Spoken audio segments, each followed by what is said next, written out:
Hey everybody, welcome back to Computers and Computations. This week, week 7, we'll be looking at the Lucas-Penrose argument. This is a kind of argument that tries to show that on the basis of Gödel's incompleteness theorems, the human mind can't be simulated using a Turing machine. Hope you enjoy it. Good, so without further ado, let's get into it.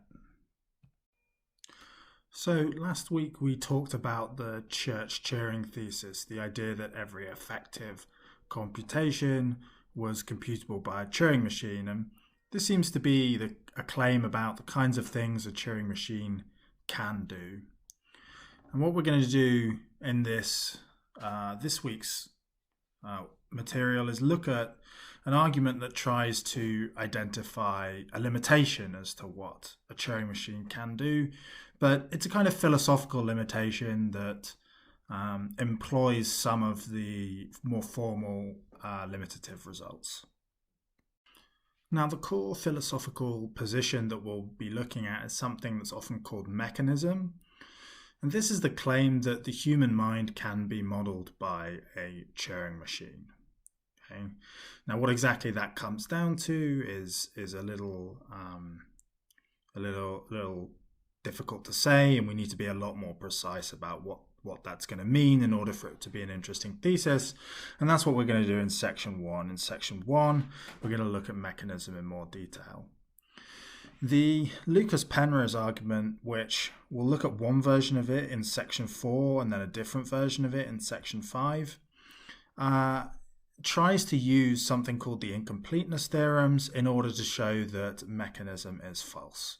So in section 2, I'll just outline the incompleteness theorems. Section 3 will look at what Gödel, who proved the incompleteness theorems, what he thought about the implications of the incompleteness theorems for mechanism. Do that in section 3.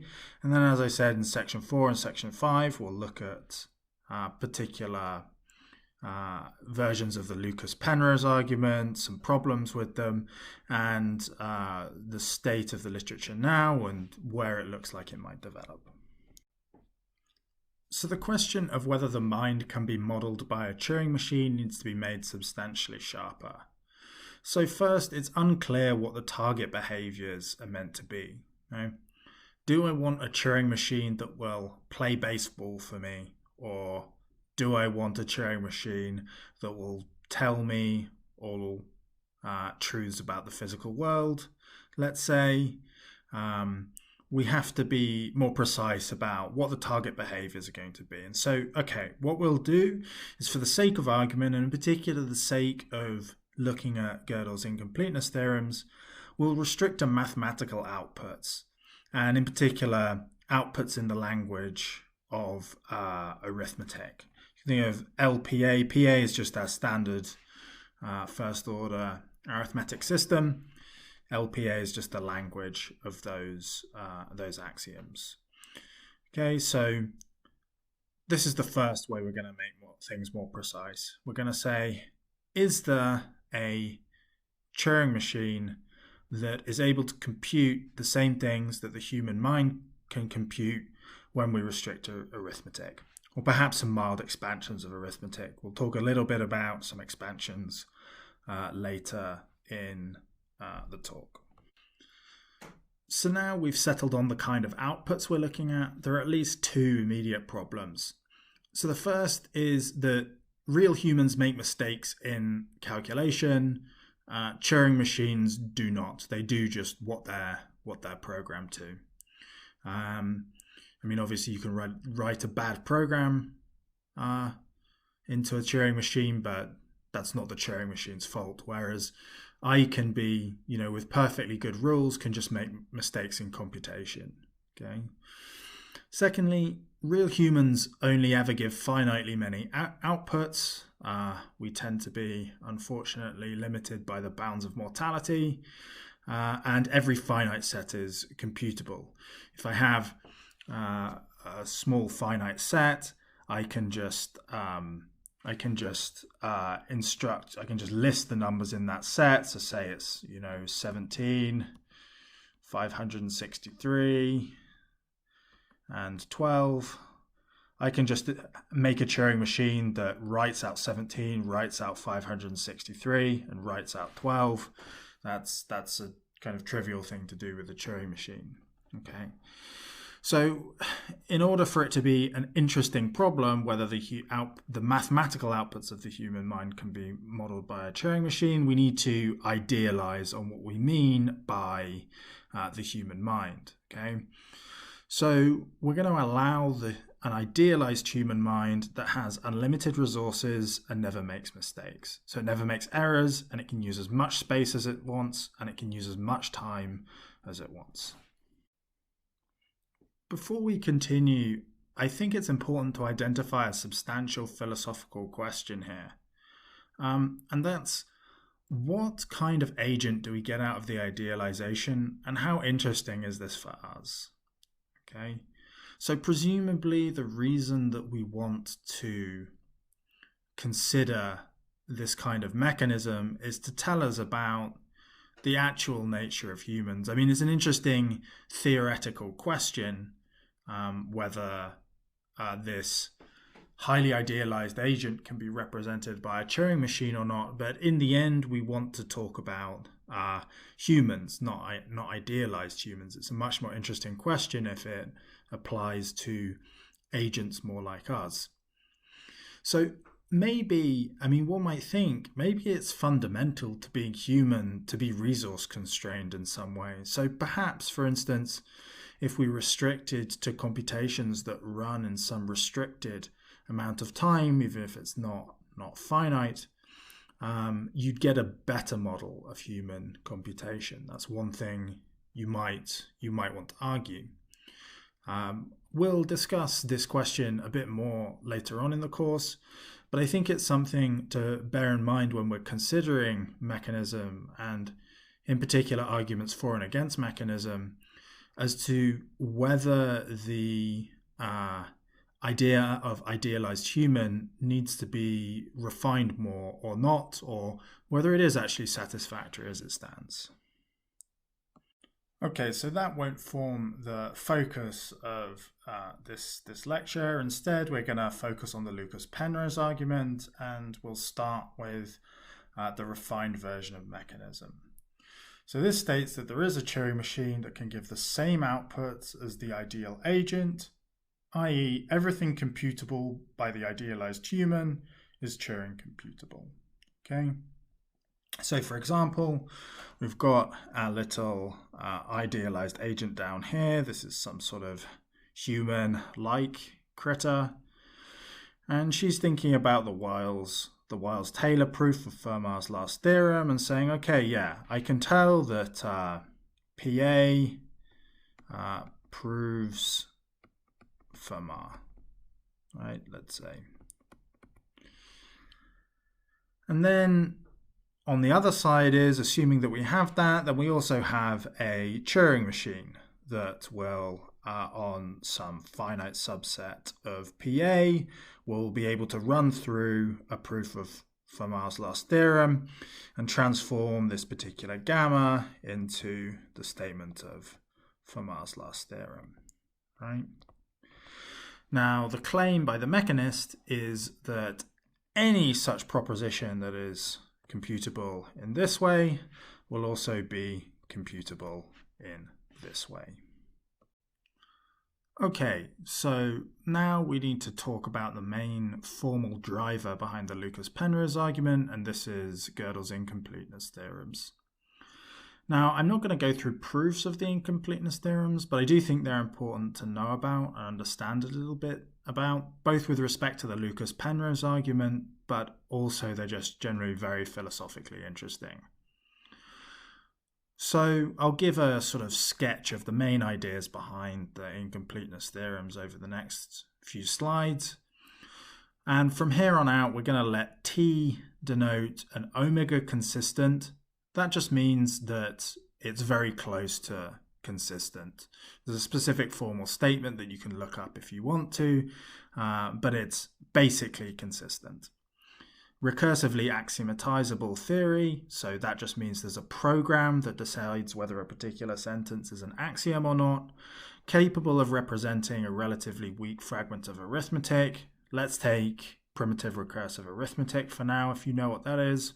Otherwise, it's just a weak version of arithmetic, and any theory capable of representing, say, piano arithmetic has more than enough there. So that includes nearly every friendly kind of arithmetic you would consider, but also things like set theory and more complicated systems. Okay, so what Gödel did was the following. So the first step, and this was a really critical step, was he showed how we can code sentences and proofs using natural numbers. Okay, so we talked a bit about this in previous weeks.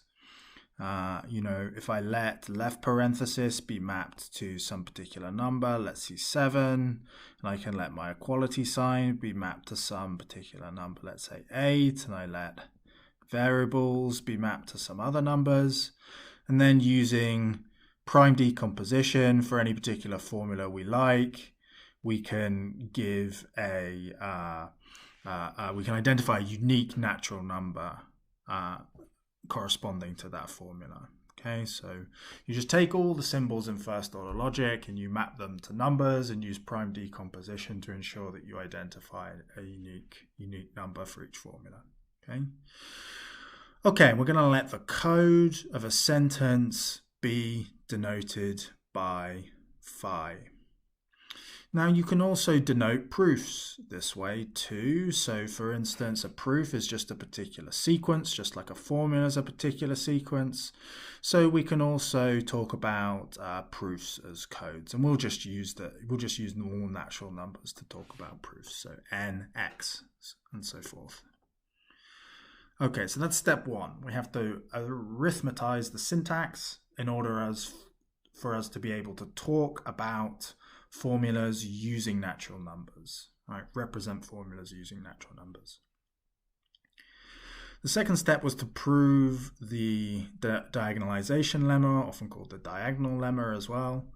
And this states that if phi x is any arbitrary formula in one free variable in the language of our theory T, then we can mechanically construct a particular sentence D such that T proves that D holds if and only if this formula holds of the code of D. So D is a particular sentence, and the conditions for it holding are exactly when this predicate holds.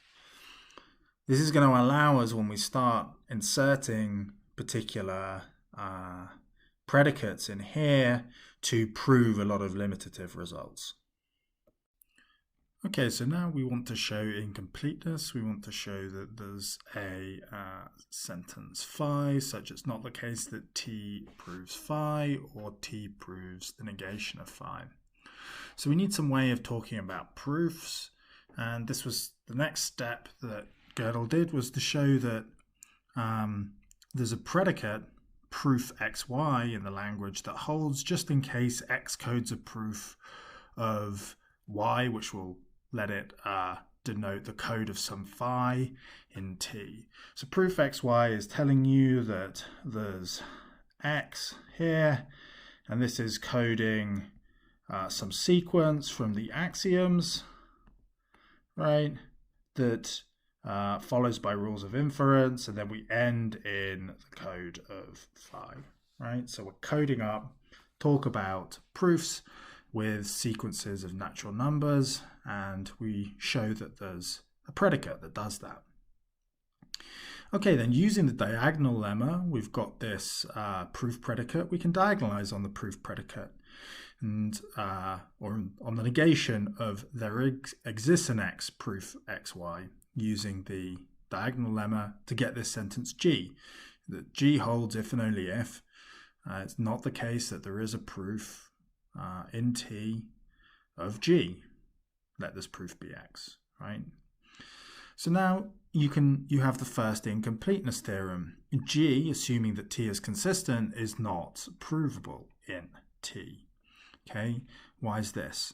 Well, assume that G was provable. Okay, so assume that we had proof TG, right? Well then, there would be an X coding this proof, right? So then we would have, in fact, there is an X proof XG, but that's just equivalent to not G in this context, so we'd have proved not G, right? And we would have that T was inconsistent after all. So let's suppose instead that T proves not G, right? Well, if T proves not G, then T proves it's not the case that there is a proof, right? Which means there is a proof by double negation elimination, which means that T proves G. Okay, again, we have a contradiction. So we have the conclusion that it's not the case that T proves G, and it's not the case that T proves not G. And so there is a sentence such that T doesn't prove phi and T doesn't prove not phi, namely G. Okay, good. So really importantly, we can see, or Gödel showed, that these sentences are intimately related to consistency sentences. And this leads to the second incompleteness theorem. So what's a consistency sentence for a theory? What does it mean for a theory to be consistent? Well, a theory is consistent just in case it doesn't prove a contradiction. It doesn't matter what contradiction in classical logic. In classical logic, everything follows from a contradiction, so we can pick any old contradiction. Let's pick 0 equals 1.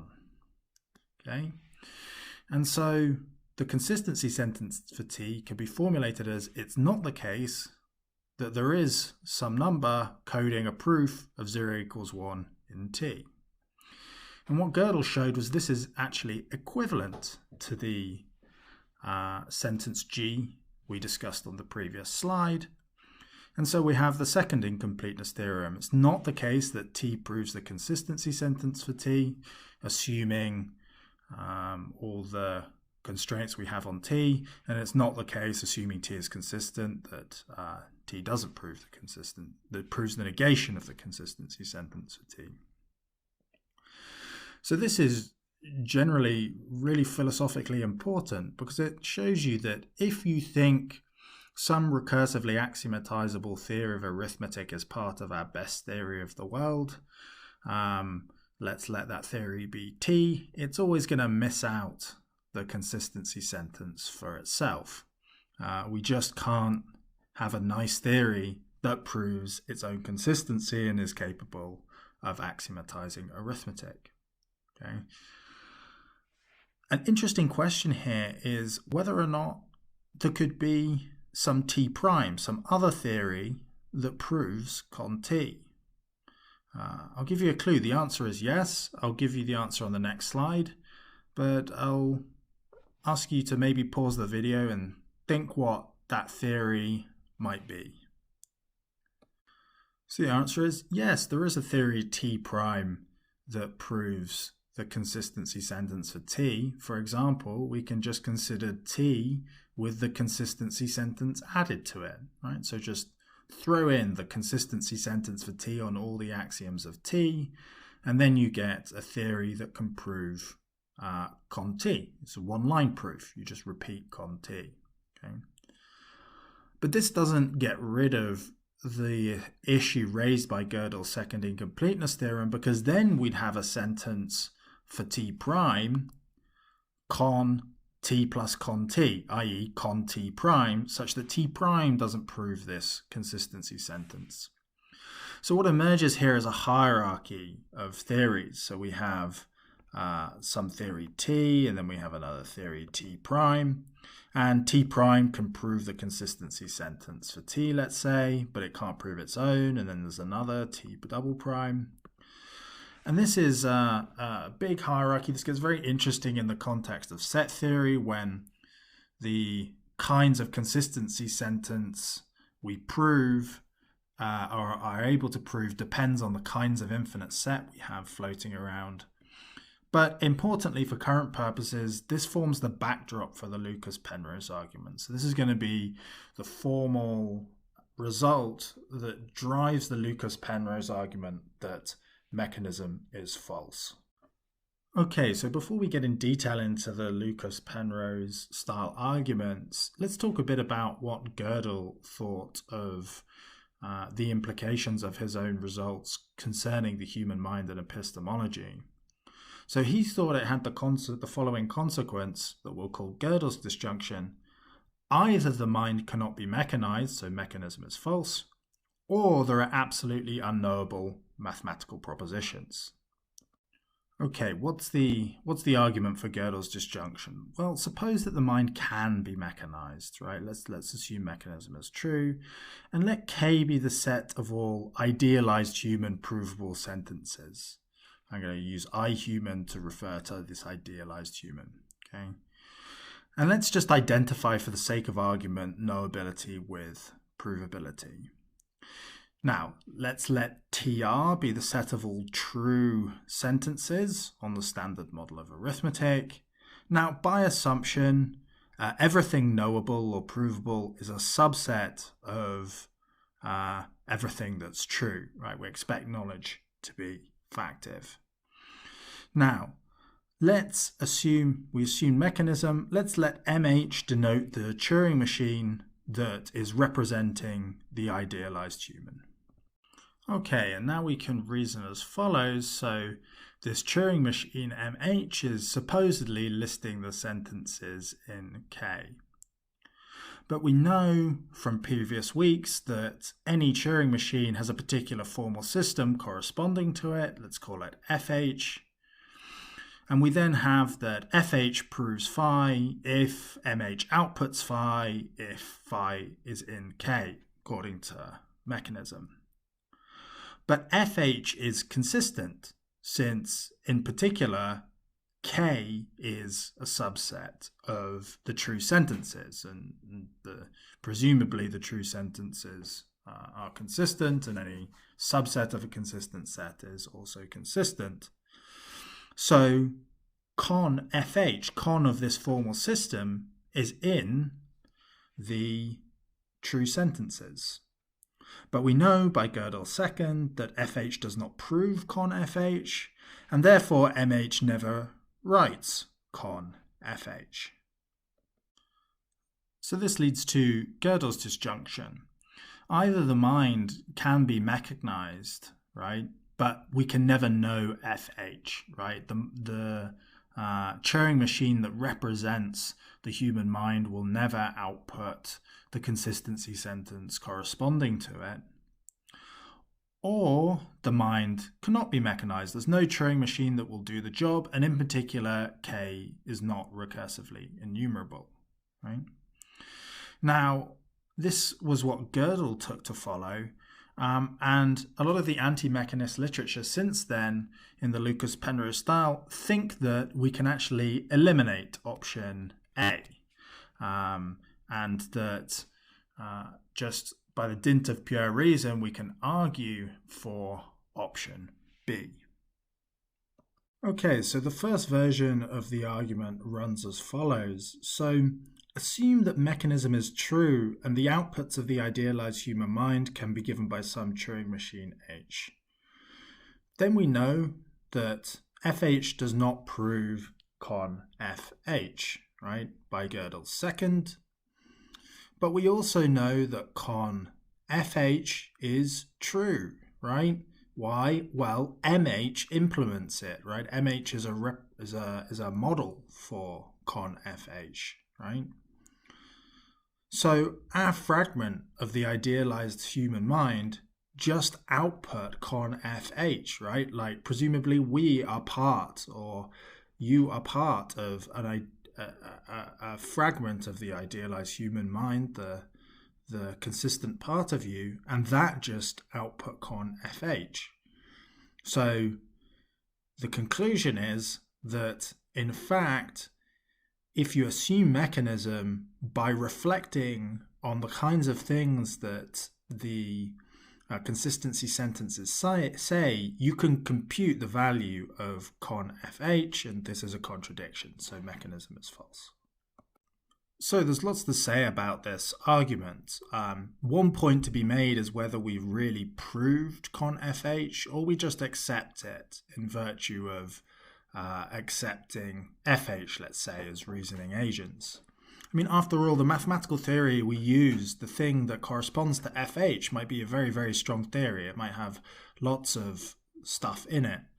So what we need, in addition to the fact that fh is a subset of the true sentences, right, is that we know that fh is a subset of the true sentences for a particular fh. So given an fh, do we know that that is a subset of the true sentences in order to do this reflection and argue from that we also know con fh? And that is something that's not very clear given this statement of the Lucas-Penrose argument.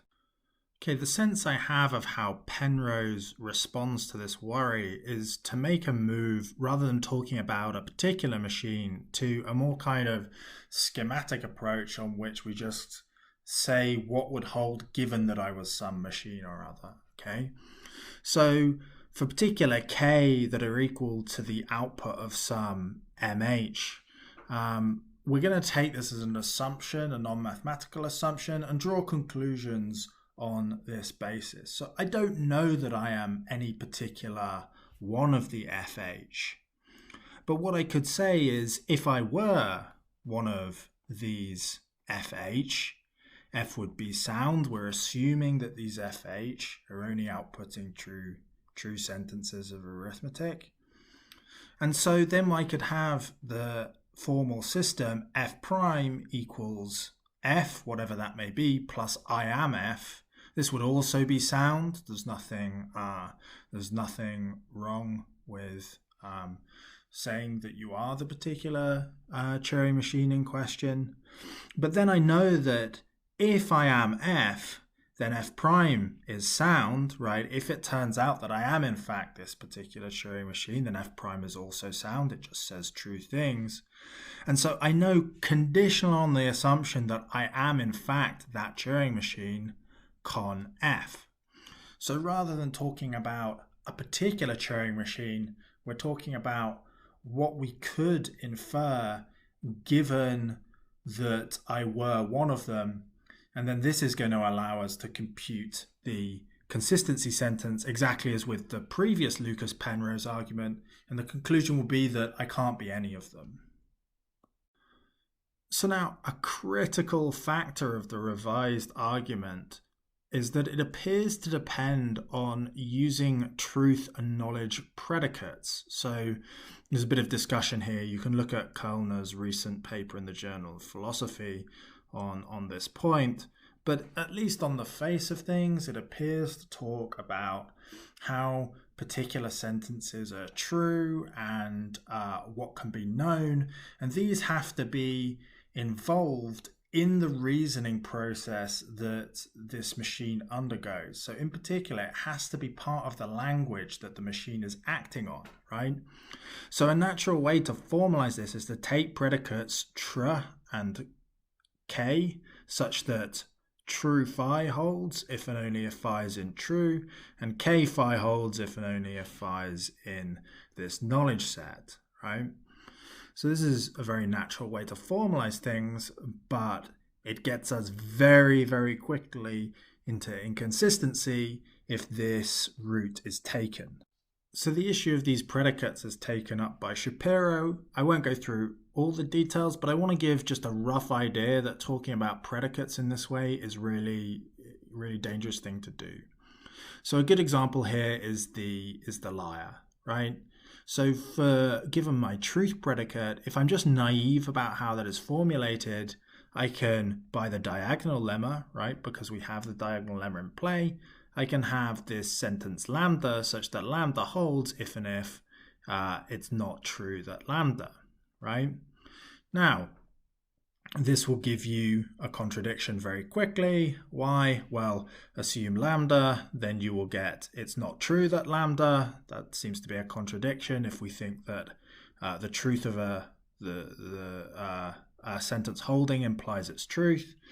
And vice versa, if we assume not lambda, then we'll get not true lambda, but that's just equivalent to true lambda given classical logic, and so we would get lambda, and we would also get a contradiction even in this case. Okay, so unrestricted use of truth predicates is dangerous. But as we'll see on the next slide, even if you avoid the use of a truth predicate and you just have a knowledge predicate, you can still get yourself into trouble. So here's an example of how a knowledge predicate can get you into trouble. It's the Noah paradox. Okay, so let K be a predicate with the following properties. So this is going to be a knowledge predicate here. Firstly, we want it to be factive. If I know something, then I want that thing to hold. And secondly, we want some provability constraint. So if I prove phi, I have phi proved, then I can infer K phi for that particular sentence, right? If I prove something, then I know it. Okay, and then we just do diagonal reasoning, but with or liar style reasoning with a bit of a twist via diagonalization. We take a sentence chi such that that holds if and only if not K chi holds, and then we get a contradiction. So assume not chi to begin with. Then just by definition we have not K chi, sorry. So chi by factivity, right? So this is equivalent to K chi, and by factivity we can from that infer chi. Okay, but now we have not chi and chi, so we have a contradiction. Okay, so thus it must be the case that chi, right? But this line here looks like a proof of chi. So by the provability constraint, we've proved chi, so we can infer K chi, right? But what does K chi say? Well, K chi is equivalent to not chi by the definition of chi. So we have not chi and we have another contradiction. So it looks like the revised version of the Lucas-Penrose argument without further discussion is problematic in virtue of appealing to these predicates. So as things stand, the two versions of the Lucas-Penrose argument shouldn't convince, but there are a lot of alternatives here, right? So in particular, there are several things one might do in trying to come up with a response. So one option is to just get rid of classical logic. A lot of the inferences we used depended on getting rid of classical logic. A second option is to introduce a hierarchy of predicates. So rather than having a type-free account of truth or knowability, we just have an infinite hierarchy of different truth-theoretic predicates, a bit like we had an infinite hierarchy of consistency sentences. A third option is to give up some standard principles of knowability or truth. For instance, you could give up, in the case of knowability, one of factivity or the provability constraint we discussed. And a fourth option is to use operators instead of predicates. So this is examined in detail by Kellner in his 2018 papers. Each of these options, though, you're going to have to go through and check that the Lucas-Penrose reasoning still goes through. And from what I've been able to discern in the literature, it's very none of the options look especially attractive if you're trying to give a Lucas-Penrose style argument. So that's the state of the literature. It's still open whether there could be some very clever trick to get around these problems, but I think it's fair to say that people aren't overly hopeful. Cool. Well, that's everything for this week. I encourage you to go look at more of the literature if you're interested in learning more about Lucas-Penrose arguments. Things can get very subtle, and there's a blend of philosophical and technical considerations at play in a lot of this material, which makes for interesting stuff. Hope you enjoyed the lecture, and I'll be putting up another video next week.